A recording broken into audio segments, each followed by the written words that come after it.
키워드를 살펴보는 화제의 뉴스, 픽뉴스 시간입니다. 오늘은 이상은 기자 나왔습니다. 어서 오십시오. 첫 번째 보겠습니다. 50년 전 홍합국 한 그릇. 요즘에 날이 쌀쌀해서 안 그래도 저런 거 땡기는데 왜 괴롭히십니까? 네. 이 추운 겨울에 먹는 홍합국 누구나 좋아하실 텐데요. 그럼요. 그런데 한 어르신께서 홍합국 값으로 2,000달러, 우리 돈으로 200만 원 이상을 쾌척해서 화제가 되고 있습니다. 아니 무슨 홍합국이 200만 원이랍니까? 몇백 그릇 되는 겁니까? 네, 그건 아니고요. 딱 네. 한 그릇인데요. 예. 네, 이 어르신은 1970년대에 서울 신촌에서 유학을 하던 강원도 출신의 대학생이었습니다. 이 추운 겨울에 신촌시장 뒷골목 리어카에서 김이 모락모락 나는 홍합국을 본 건데요. 돈은 없지만 너무 먹고 싶어서 한 그릇만 먹을 수 있겠냐 이렇게 부탁을 드렸고 네. 이 리어카 아주머니는 뜨끈한 홍합국을 수북하게 퍼주셨다고 합니다. 결국에 돈은 갚지 못했지만 이 군복무 후 미국 이민길에 오른 후에 50년 만에 신촌 지구대에 봉투를 전달한 겁니다. 너무 이제 허기가 져가지고 염치 없이 이제 한 그릇 먹을 수 있겠느냐 했더니 아주머니들 중에 한 분이 선뜻 리어카에서 아주 따뜻한 홍합 한 그릇을 주셨다는 거예요. 알바 생활을 하다 보니까 그 다음 날에도 돈이 없어서 갚지를 못하고 50년 동안 이제 미국에 살다 보니까 그 아주머니 선행이 지금까지 머리에 계속 남아서 어쨌든 50년 만이지만 200만 원을 쾌척하셨으니까 저분은 은혜를 갚은 거네요. 네. 또 어떻게 보면 바라던 바를 또 이룬 거기도 하고요. 이 기자, 그런데 이렇게 바라는 바, 그러니까 꿈을 이룬 사람들이 또 있다면서요. 네, 그렇습니다. 이 꿈을 이룬 인도의 샴 쌍둥이 이야기입니다. 네. 먼저 영상을 보여드리겠습니다. 네, 이 한 샴 쌍둥이 형제가 전기 설비를 이리저리 살펴봅니다. 이 양손을 사용해서 익숙하게 전기 설비를 수리하는데요. 그러네요. 이 인도의 샴 쌍둥이는 최근에 공무원으로 채용이 돼서 화제를 모으고 있습니다. 그럼 좀 영상에 나오는 것처럼 전기 설비를 다루는 뭐 그런 일을 하는 겁니까? 네, 맞추셨습니다. 인도 펀자브주에 있는 전력공사에 채용이 된 건데요.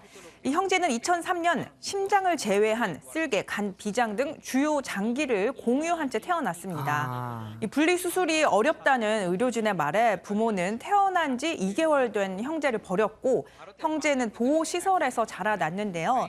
그런데 어릴 적부터 시설에 고장난 물건을 능숙하게 고쳐냈다고 합니다. 그래서 자기가 또 잘하고 원하는 걸 이룬 건데 네.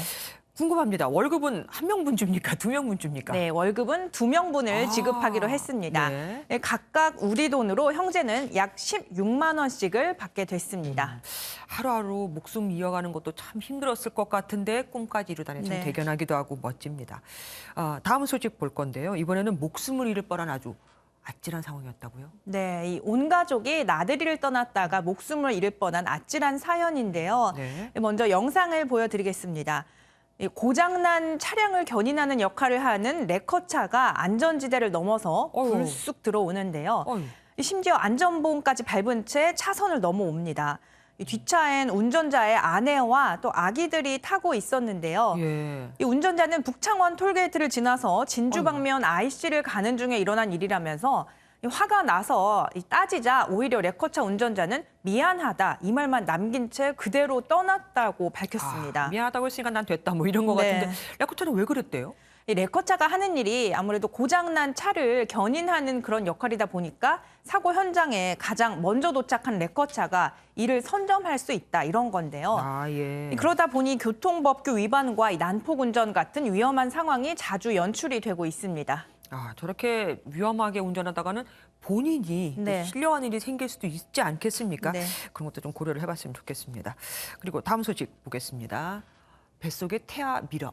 미러라니요? 네, 이 세상의 빛을 보지 못한 채 뱃속에서 미라가 되고만 태아의 이야기입니다. 네. 이른바 석태아인데요. 아이고. 이 알제리에서 발견된 석태아 이야기가 화제입니다. 석태아라. 누구 뱃속에 있었습니까?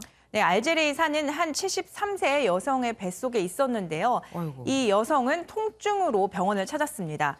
그런데 알고 보니까 무려 35년 동안이나 뱃속에 약 2kg의 석태아를 품고 있었던 겁니다. 네. 그런데요, 이 여성은 갑작스러운 통증이 있기 전까지는 일상생활에 지장이 전혀 없었다고 하는데 그래요? 네, 그렇습니다. 이 지장이 없었기 때문에 화석으로 변한 태아를 인식도 하지 못한 채 35년 동안이나 품었던 것으로 보입니다. 그런데 어떻게 하면 저렇게 석태아가 생깁니까?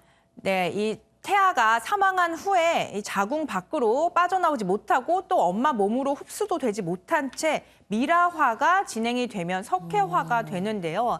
이렇게 석회화가 진행이 돼서 딱딱하게 된 태아를 석태아라고 합니다. 매우 드문 사례라고 합니다. 아기가 모양을 보니까 웬만큼 사람의 모양을 갖췄어요. 네. 그러면은 꽤 개월수가 됐을 것 같은데 임신한 사실조차 몰랐다니까 참 그것도 네. 놀랍습니다. 그렇습니다. 인생은 한 번뿐인데 세상에 빛도 못 본 아기 네. 참 안타까워요. 안타깝습니다. 다음 보겠습니다. 뭐를 두 번 접습니까? 네, 바로 휴대폰을 아. 두 번 접는다는 이야기입니다. 네. 이 영상으로 보여드리겠습니다.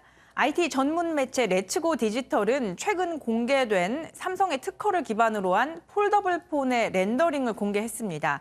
메인 디스플레이가 총 세 부분으로 나뉘면서 Z자 형태로 접히는 모양인데요. 네. 화면을 안으로 접는 인폴딩 방식과 이 바깥으로 접는 아웃폴딩 방식이 결합된 형태입니다. 네. 이 삼성의 두 번 접는 폴더블 폰 관련 기술 공개가 이번이 처음은 아닙니다. 삼성 디스플레이는 지난 5월에 이미 차세대 폴더블 기술을 공개한 바 있습니다.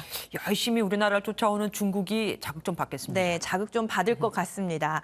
이 삼성의 독주였던 폴더블 폰 시장에 최근 몇 년 전부터 중국도 앞다퉈 진출을 했는데요. 화웨이는 2019년에 이 밖으로 접는 폴더블 폰을 비롯해서 올해에는 안으로 접는 폴더블 폰을 출시를 했고 최근엔 삼성처럼 이 조개 형태로 접는 폴더블 폰도 공개를 했습니다. 이 레츠고 디지털은 삼성이 두 번 접는 폴더블 폰 특허 출원에 속도를 내고 있다면서 이르면 2022년에 출시가 될 것이라고 전망을 했습니다. 네, 앞서가는 기술이 어떤 것인지를 좀 보여줬으면 네. 좋겠습니다. 하지만 또 비쌀 것 같아요. 네. 지금까지 이상은 기자와 픽뉴스 함께했습니다. 고맙습니다.